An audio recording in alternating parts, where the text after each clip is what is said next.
Hi students, welcome to lesson 29, survey format, meaning, steps, types, advantages and limitations.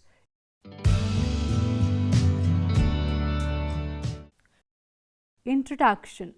A survey is a research method used for collecting data from a predefined group of respondents to gain information and insights into various themes. It has multiple purposes and can be conducted in many ways depending on the methodology chosen and research studies objectives. Survey is simply a systematic investigation conducted via a survey.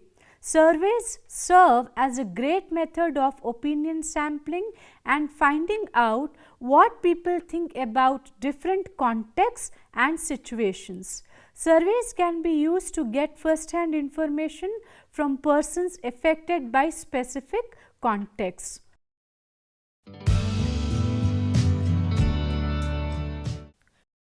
Objectives. After completion of this lesson, you will be able to understand the meaning and steps in survey. You will be able to describe the types of survey. You will be able to analyze the advantages and limitations of survey.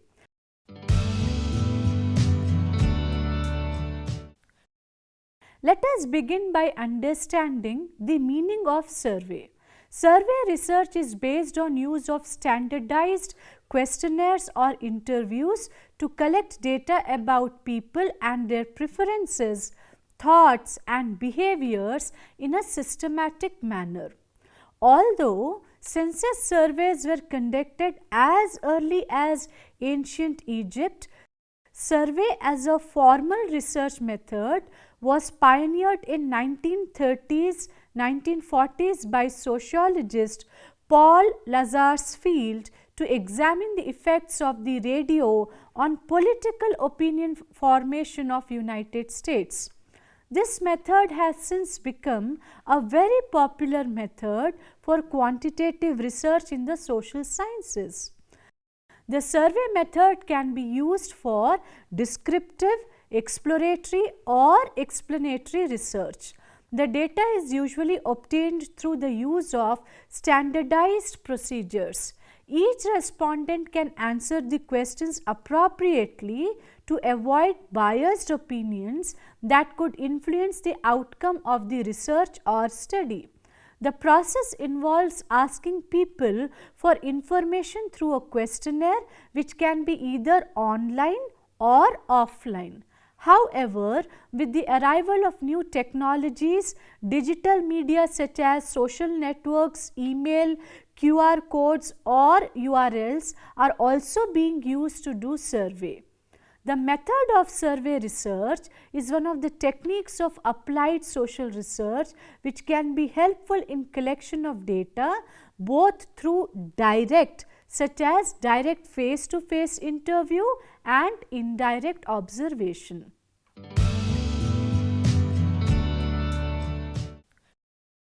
Let us understand the different steps in conducting survey.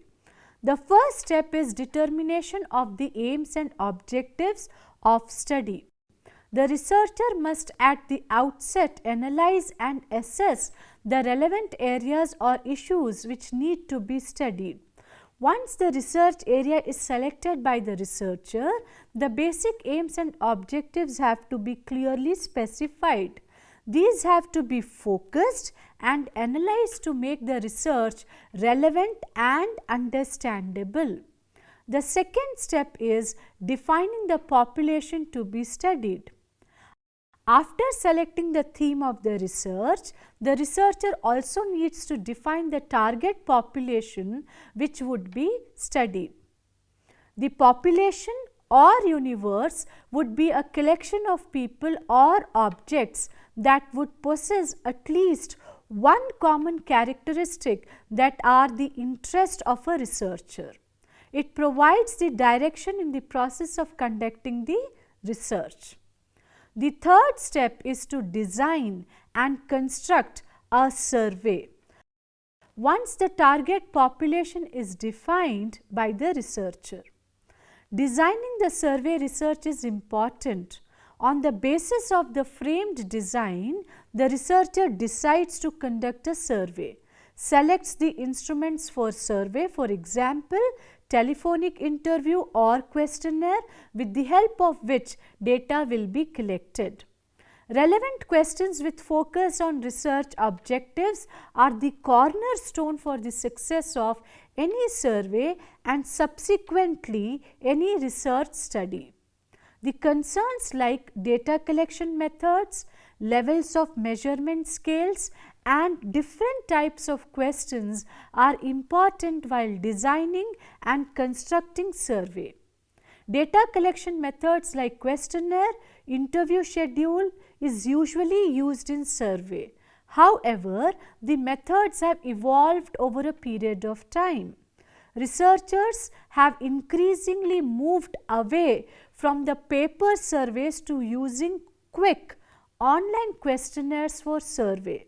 Nevertheless, the various data collection methods have its respective strengths and limitations. The survey response rates of each of these methods vary as multiple factors like time, interest, incentives, etc., which play a role in the data collection process. Some of the survey data collection methods are online surveys, telephone surveys, face-to-face surveys, paper or print surveys. Online surveys have now become the most widely used survey data collection method. There is a wide variety of advanced and straightforward question types that are available in online surveys. The data collection and data analysis are now structured and easy to manage. The survey response online is very high. Some of the online survey tools are Google Forms, Survey Legend, Survey Monkey, Typeform, Surveycate, Gizmo, Qualru, etc. However, telephone surveys are a cheaper method than face-to-face surveys and less time consuming too. Contacting respondents via the telephonic medium requires less effort and human resources. Still, the survey response rate could be debatable as respondents are not very trusting to give out information on the telephone call. In this survey data collection method, the researcher also has less scope to deviate from the survey flow. Face-to-face surveys are on the most widely used methods of survey data collection. The survey response rate in this survey data collection method is always higher because the respondent trusts the researcher since it is in person. The survey design in this research method is planned well in advance. Paper or print survey is being used mostly in field research. Researchers and organizations are moving away from using this method since they are logistically tough to manage and tough to analyze. These can be used where laptops, computers and tablets cannot go, and hence they use the age-old method of data collection, that is pen and paper. Fundamental levels of measurement scales used in survey are: 4 measurement scales are crucial for creating a multiple choice question in a survey. They are nominal, ordinal, interval and ratio measurement scales. Without the fundamentals of these scales, no multiple choice questions can be created. Hence, it is essential to understand these levels of measurement to create a robust research framework. Different question types are also used. Multiple choice questions are the most common type of survey questions, in which some of the popular question types are dichotomous question, semantic differential scale question, rank order questions, and rating scale questions. Open-ended questions helps in collecting in-depth qualitative data. After the selection of the instrument, the researcher conducts a pilot study, a small survey taken in advance of a major investigation or research. The pilot study helps the researcher to analyze the significance and relevance of the instrument selected by the researcher for the present research. The fourth step in conducting survey is to select a representative sample. The process of construction of the survey instruments gives way to the selection of the sample from the target population. The researcher selects a sample which represents nearly maximum characteristics of the whole universe or population.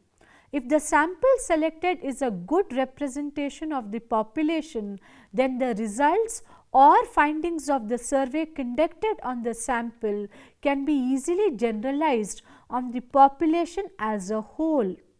The total number of individuals in a particular sample is called sample size. Selecting a sample size depends on the objective of the research study. It should consist of a series of survey respondents' data with required demographic characteristics. As you all know that there are two essential types of sampling methods, which we have also discussed in our lessons steps in research. They are probability sampling and non-probability sampling. Probability sampling is a sampling method where the respondent is selected based on the theory of probability. The major characteristic of this method is that each individual in the entire population has equal chance of being selected. Non-probability sampling is a sampling method where the researcher selects a sample of respondents purely based on their discretion or gut feeling. There is no predefined selection method. The fifth step in conducting survey is to administer the survey. After the selection of the sample, the researcher conducts the survey by administering the survey instrument or tool on the selected sample. This step helps in the collection of the required data or information from the sample. It is essential to plan the type of survey to ensure the optimum number of responses required for the study. It could be a mix of interviews and questions or a questionnaire. Interviews could be telephone interviews, face-to-face interviews, online interviews, and questionnaires can be personal intercept or web surveys.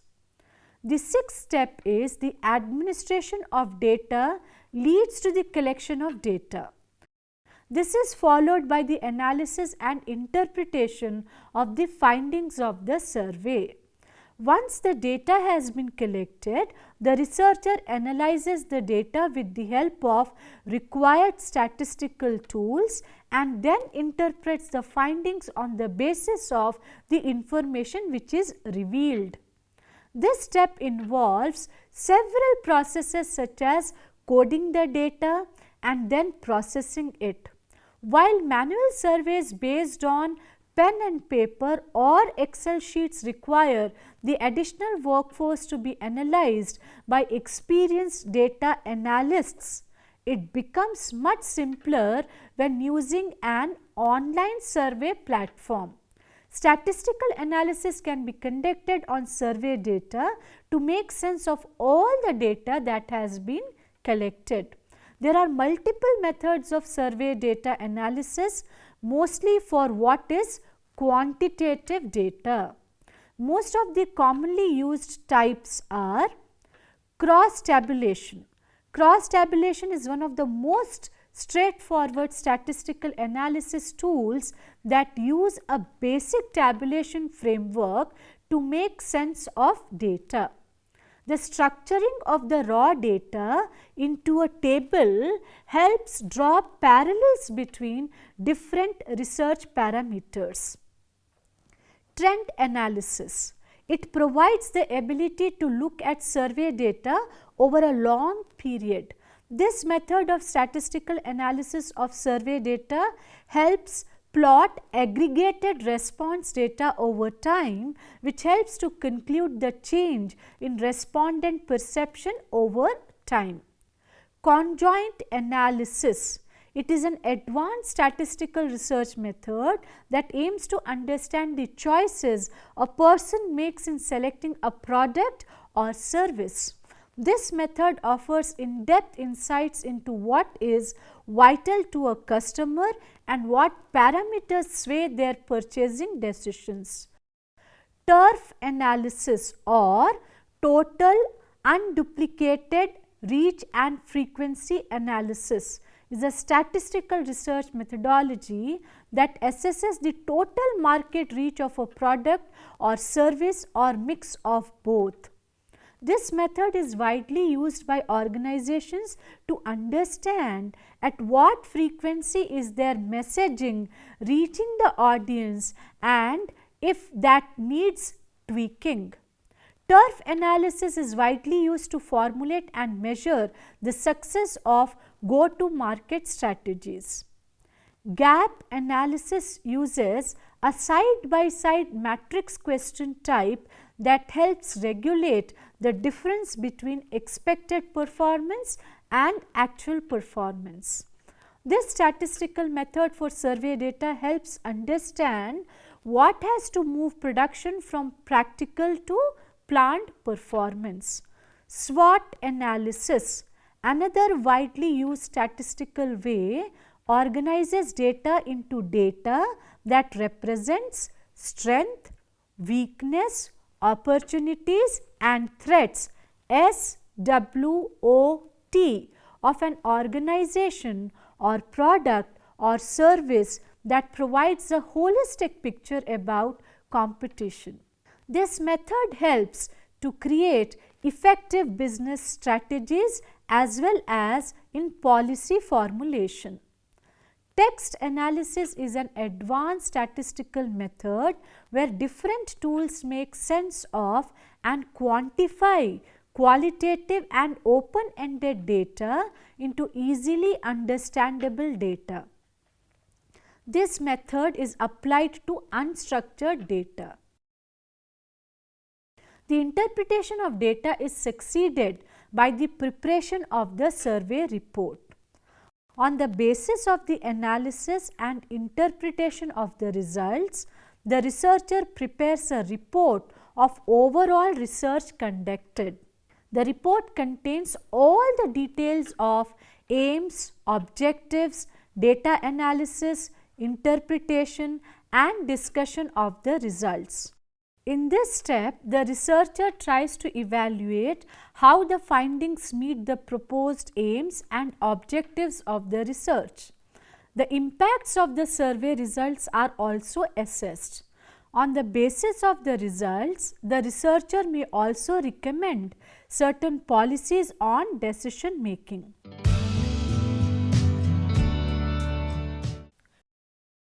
Let us quickly understand the different types of survey. Based on the selection of an instrument or method of data collection, the researcher can use qualitative or quantitative type of survey. The qualitative method includes asking open-ended questions. The quantitative type uses closed-ended questions.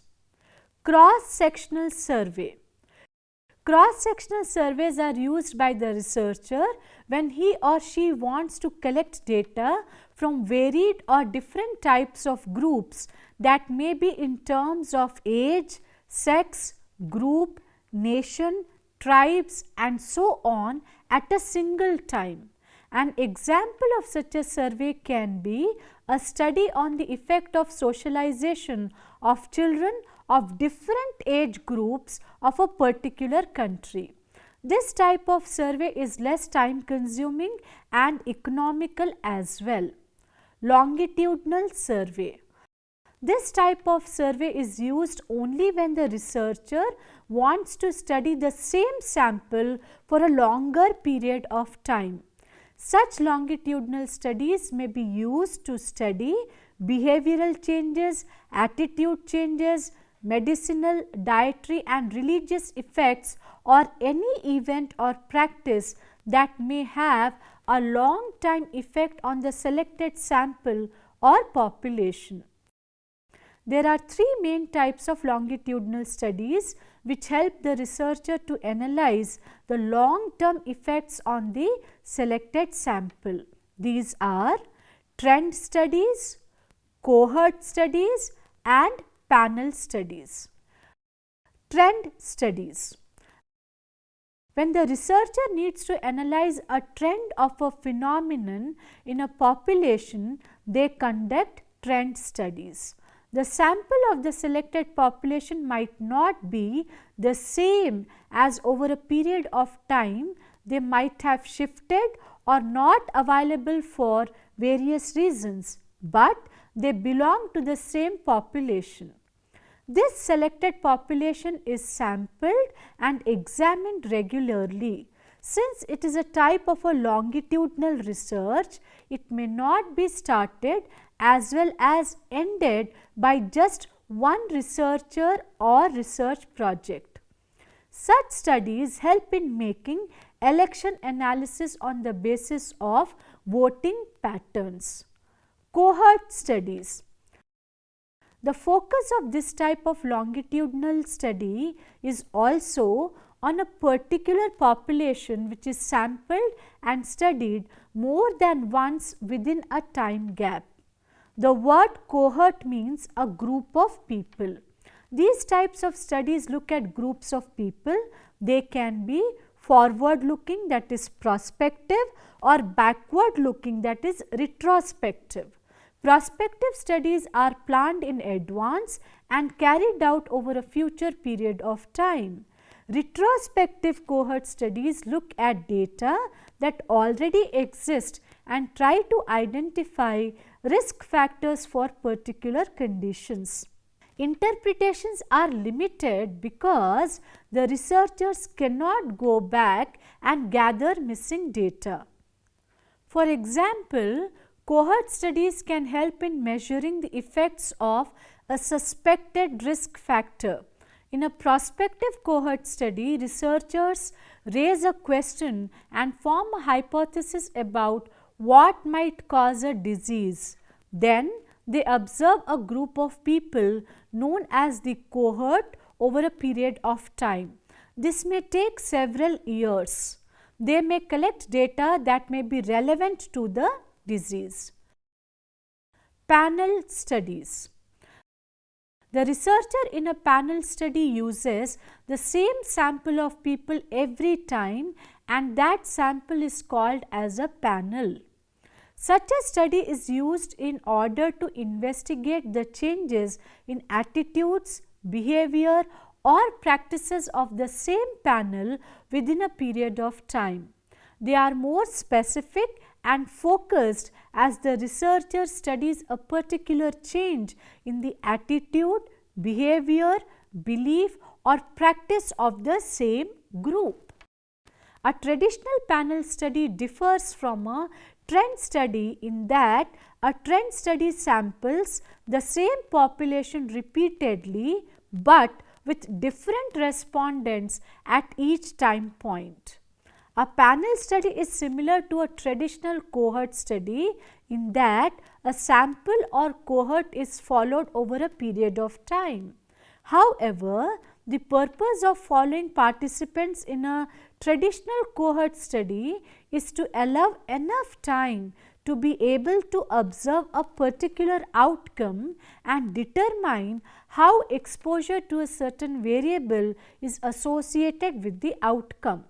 In contrast, the purpose of following participants in a panel study is typically to observe changes on a particular variable over time to potentially relate those changes to an outcome of interest or explain what factors may lead to the changes in the variable over time.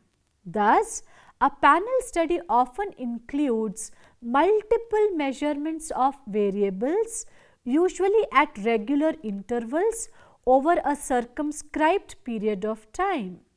The efficiency of survey depends on several significant aspects like objectives, the number of questions in survey, usage of simple language, types of questions, consistent scales and survey logic.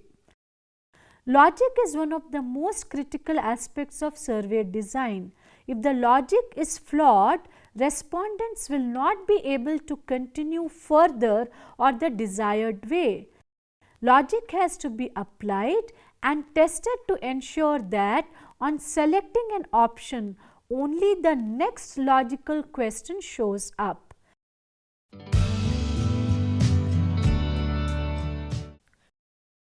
Let us understand the strengths and limitations of survey. Survey research has several inherent strengths compared to other research methods.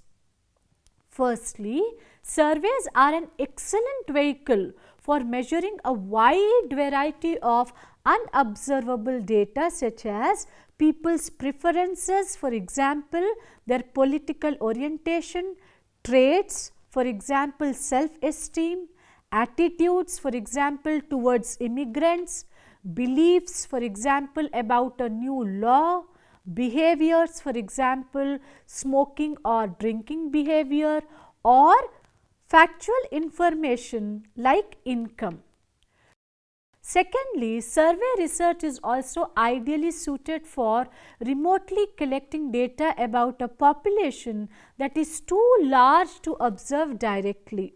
A large area such as an entire country can be covered using mail-in, electronic mail, or telephone surveys using meticulous sampling to ensure that the population is adequately represented in a small sample.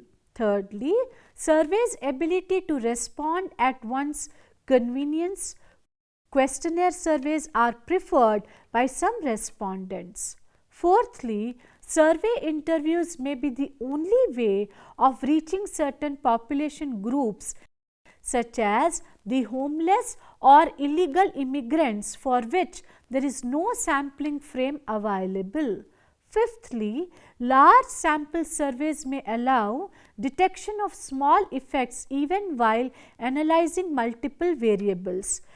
It also helps in the analysis of population subgroups, that is, within the group and between group analysis. After the researchers quantify the information collected from the surveys, the data can be used to compare and contrast the results from other research efforts. This benefit makes it possible to use the information or data to measure change. That means a questionnaire that goes out every month or each year becomes more valuable over a period of time. Sixthly, survey research is convenient, economical in terms of researchers' time, effort and cost than most other methods such as experimental research and case study research. The researcher can organize and present the reasons of the study in an efficient manner. There are also limitations of survey. It is challenging to maintain the privacy of responses of each respondent under a group interview. It may also restrict full and honest answers from the respondents. High attrition rate of the respondents might hinder the longitudinal based studies. Some answers can be difficult to classify.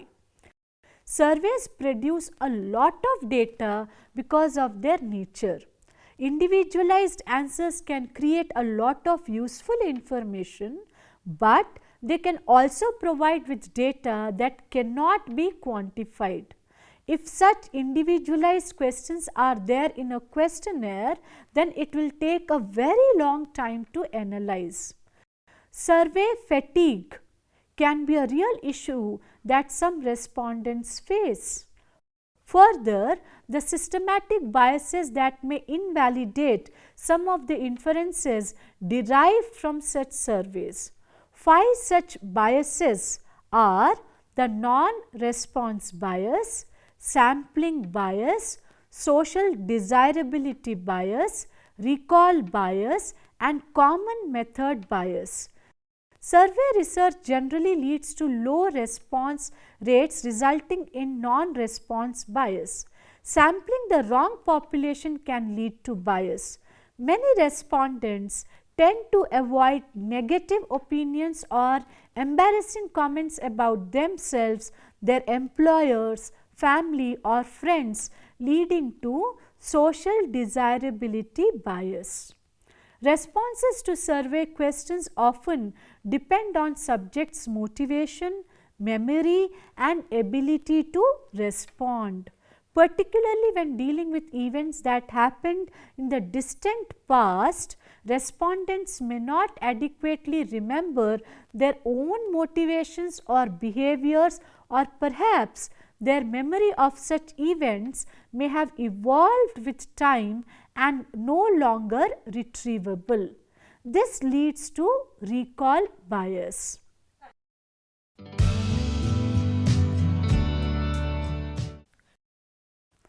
Dear students, let us now summarize this lesson.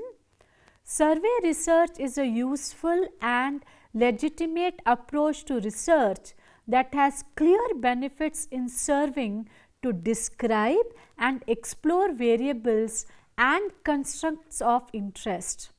Survey research, like all research, has the potential for a variety of sources of error, but several strategies exist to reduce the potential for error.